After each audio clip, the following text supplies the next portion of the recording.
07 Commanders, welcome to VR settings in Elite Dangerous. This concerns VR settings in general, firstly, and secondly, of course, specific settings for Windows Mixed Reality environment with the HP Reverb G2 headset. In this clip, I will begin with the general settings, continue with the specific settings for the Windows Mixed Reality, and then you will see comparison screens between different settings. All this will be recorded in OBS Studio on the mirroring openXR plugin. Specifically, you will see the video signal from the HP Reverb headset. If you're still here, please take a second and click the subscribe button, because I only have 3 months left to reach that 1000 subscribers. So each one of you counts. Thank you so much for that. Let's go on with it. Firstly, we will begin with the Windows settings. Get to your display settings. Just make sure that you have your native resolution set. As you can see, mine is 2K, and your native refresh rate set from your monitor. Mine is advanced display settings. This is the TV, this is the monitor, 180 Hz. Let's go to control panel, hardware and sound, and search for power settings. Yes, power settings. Pick high performance here. This is a must. High performance, always detrimental to the use of energy and protecting the planet. What else? Going through Nvidia control settings. Important also. Tick your manage 3D settings. I think you already know this. Anyway, just really fast. G-Sync compatible here. This is important. Prefer maximum performance. You have to tick this. And I have it set to 1 pre-rendered frames. I also had it to 2 pre-rendered frames. You can choose 1 or 2, which one works better for your system. My system is settings, system about. It's, as you can see, a Ryzen 7 X3D 7800 with 32 gigs of RAM at 6000 MHz. Yes, I also have an NVMe HDD or SSD, high performance, but it's still generation 4. My GPU is a RTX 4070 Ti. Yes, this is my system. There is an application that you can download. It's called ED Profiler. I'll open it right now. I'll put a link in the video description for it. ED Profiler is nothing else but a simple app that sucks all your settings from Elite Dangerous. Mind this one, Elite Dangerous Profiler. It's a good app to manage your Elite Dangerous settings. Okay, let's get into Windows Mixed Reality. Start the headset. Come down here to the settings. These are my audio settings. Startup and desktop settings. Environment, always a good idea to clear your environment data. Head-up display settings, the most important ones. Low and 720p for the Mixed Reality Home. Optimize for performance right here.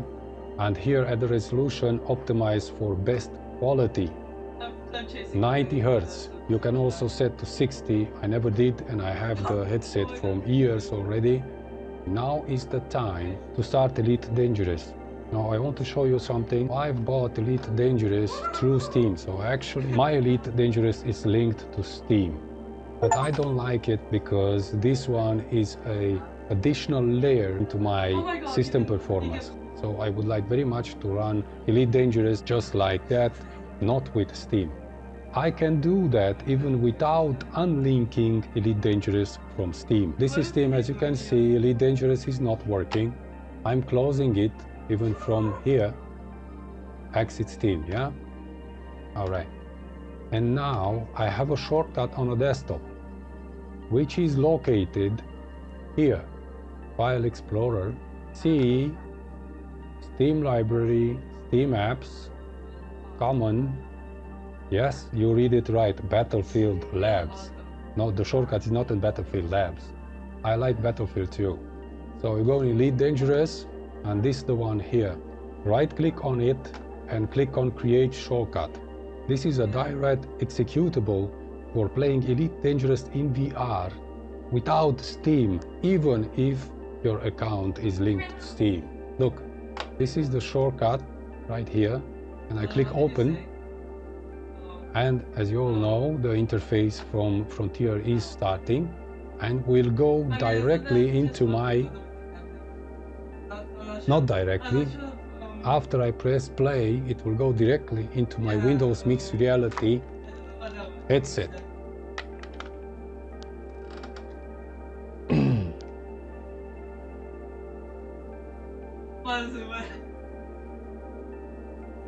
I'm minimizing this. I'm checking my OBS because I don't know what you can see. I know that. I think you can see it. And now Elite Dangerous is loaded. Let's see. This is not the signal from VR. This is the signal from the monitor.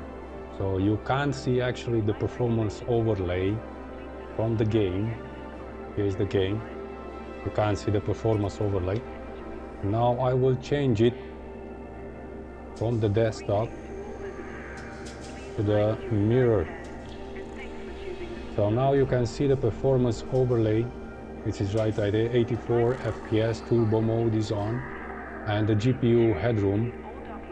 I can't see the GPU headroom, but oh, here it is. Yeah, it's 3%, 4% right now. Let's center the image, get back a little, 10 centimeters, close your eyes, push your button. Okay, image is centered. Let's just begin with the in-game settings of Elite Dangerous. Graphics, of course, and display. Now I want you to look at my performance. Right now I have 71, yeah, 71, 70, 71.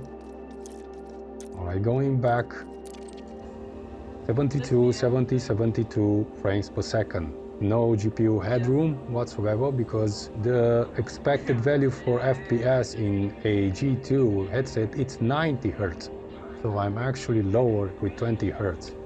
Right, let's go back into options, graphics, display, and here you can see my monitor resolution and Hertz. Well, as you or some of you expect, you will say it's better to lower the resolution. All right, let's lower the resolution because we don't play on the monitor. Let's put it 64 by 480 and lower the Hertz to 60.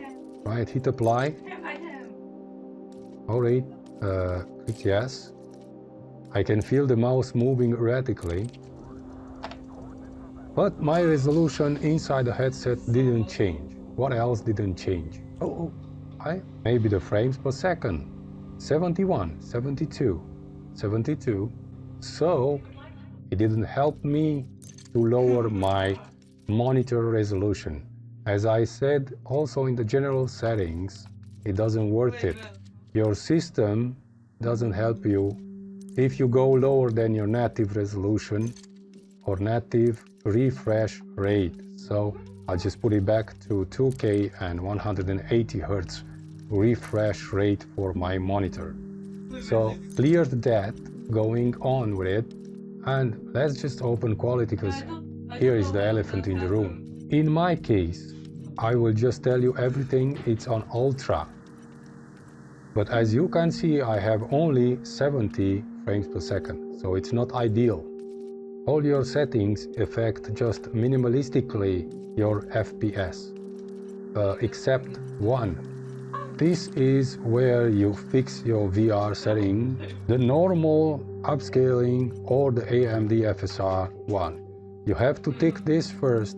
If you have a high end, you tick it on normal, see if it works for you. If not, you go down to AMD FSR 1. On AMD FSR 1, you go on Ultra.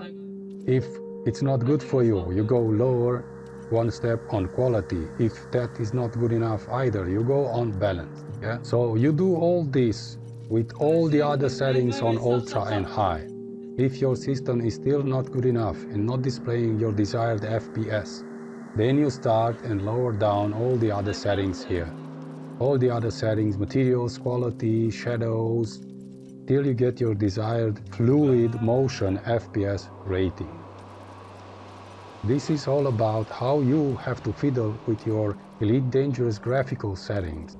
There is, of course, we already know all about this, an app that improves VR performance into Elite Dangerous and any other game, just like iRacing and DCS, and that is the openXR. So you have to download it from various places from the web. Let me just change this to desktop, minimize it. You have to download these apps, openXR for Windows Mixed Reality, if you have the Windows Mixed Reality headset, Reverb G2.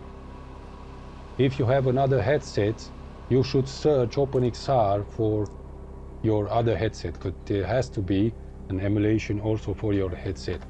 And after that, you have to search for openXR toolkit.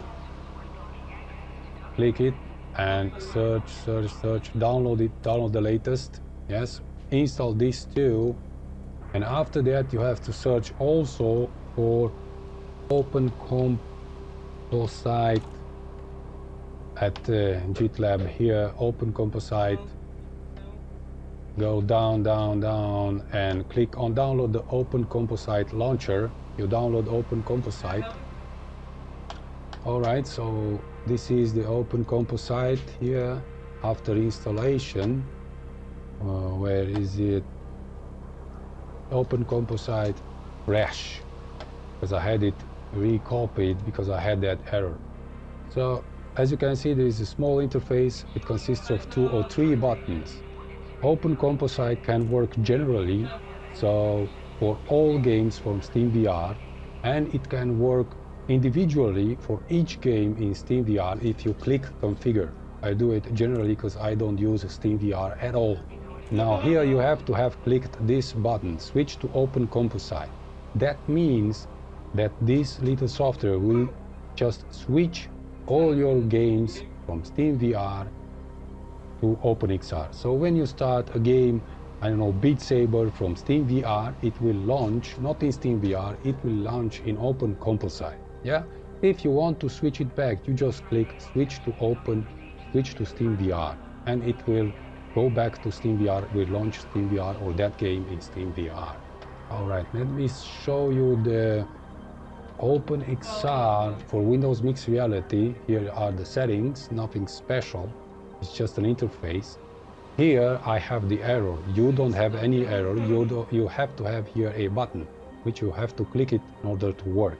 That's it with the openXR for Windows Mixed Reality. Let's see openXR toolkit. Yes. openXR toolkit, which is an interface for the desktop. For this toolkit, you will also have an interface inside your VR, which is the most important, by the way. Pay attention here, because inside your overlay, inside your VR headset, you will move through the menu by pressing Ctrl and F1, F2, F3, so it's a little bit odd. You can change that from here, on-screen menu hotkeys. I change it to left, down, or right arrow. Alright, nothing else required here. Close this, and let's go back inside to the VR. Inside the VR, let's go back inside the VR and see how the openXR overlay for the VR is working and what it has to offer us. Alright, let me just change this from desktop to the direct video signal from the VR. Alright, so here it is. As you already can see, the overlay, the performance overlay is there. I will put on my headset. I will now press Ctrl and down arrow to start the openXR overlay inside VR. You have to press Ctrl F2, or by default it's starting with Ctrl F2. First one is performance. As you can see, overlay, here is the setting that shows me the performance overlay. So the FPS, which is advanced, for me put on advanced, The target frame rate is 90 Hz. Upscaling is off. No. I could turn this on. You can also do this to NIS and to CAS. That's working differently for different games. So you have to experiment with this, which one works better for you, because it will give you extra FPS. Okay, I'll leave it off for now, but you can make changes in here. As you can see, changes in resolution and sharpness and so on. Yeah, so I'll leave it off. Now this is the fixed foveated rendering. Don't be afraid of it. Everybody says that it will cut your field of view and so on. As you can see right now, mine is set on performance and there is no cutting and I can observe nothing. But you can also tick this on custom, go back on custom, and you can set it manually. How do you like it? So what this actually means, the fixed foveated rendering, it means that your system will render, let's just imagine a circle in the center of your screen and another circle that's surrounding the circle from the center of the screen. The circle that's surrounding the circle from the center of the screen, and all these circles, because I'm already confused. Anyway, the circle that surrounds your inner circle has the resolution lowered. You can modify this. How do you like it? So as you can see, the inner ring size is 55% and the outer ring size is 80%. That's the size, of course. And you have the inner resolution is 1x, so it's not modified. The middle resolution is a quarter and the outer resolution is 1 from 16. This will give you extra FPS if you fiddle with these settings. I'll put it back to the preset wide. Turbo mode always on. It helps a lot. Frame rate throttling off, record and high-rate statistic, we are not interested in that. We're going to the appearance tab. Appearance tab, post-processing. Here you can change the coloring from inside your VR, your contrast, your brightness, your saturation, everything. You can do it lighter, darker, true night. You can see it's changing real time. Look, in real time, yeah? All right, world scale 100% at me, right? The next one is inputs, overprojection reduction. This lowers the amount of shaking if you're in VR. The system, override resolution, of course, override the resolution. And here is my resolution per eye, 3100 and 3000. Here you can increase your resolution inside the VR and decrease it inside the VR. Of course, this has a major impact on your performance. So lower it and rise it after how much your system can handle.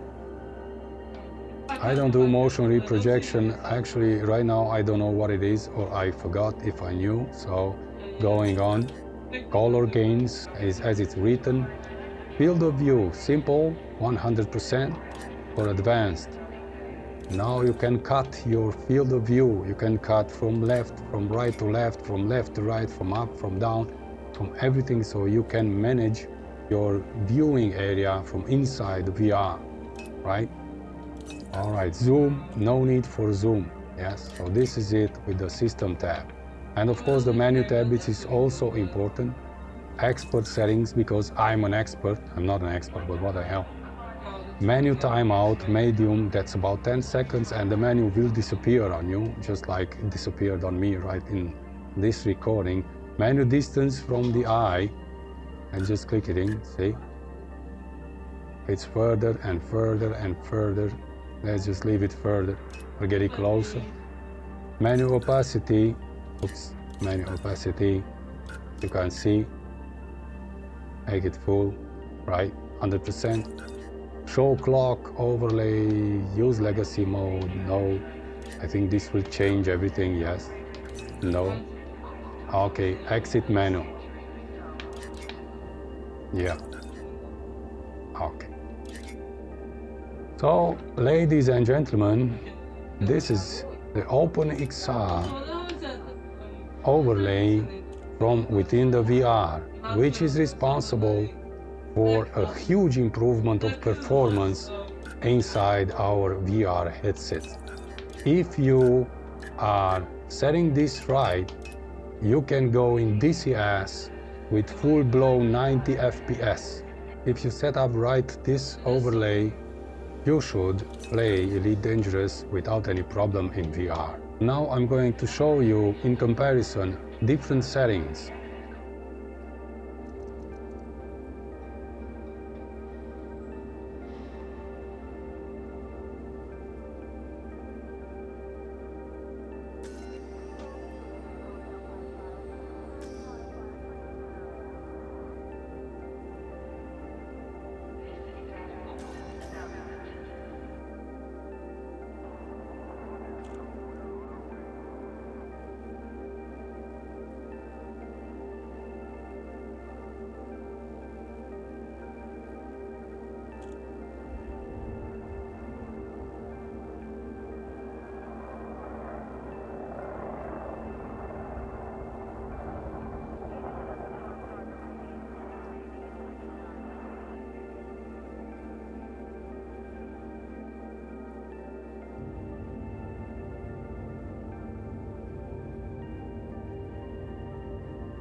You have here three major presets: Normal, which has no upscaling whatsoever, the AMD FSR Quality, and the FSR Performance.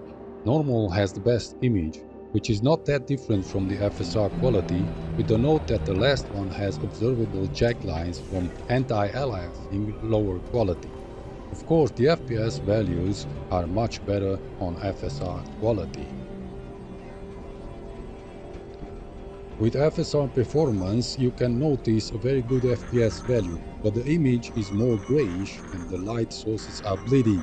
The colors are more dull here, otherwise Performance mode does not take away from the clarity of the image.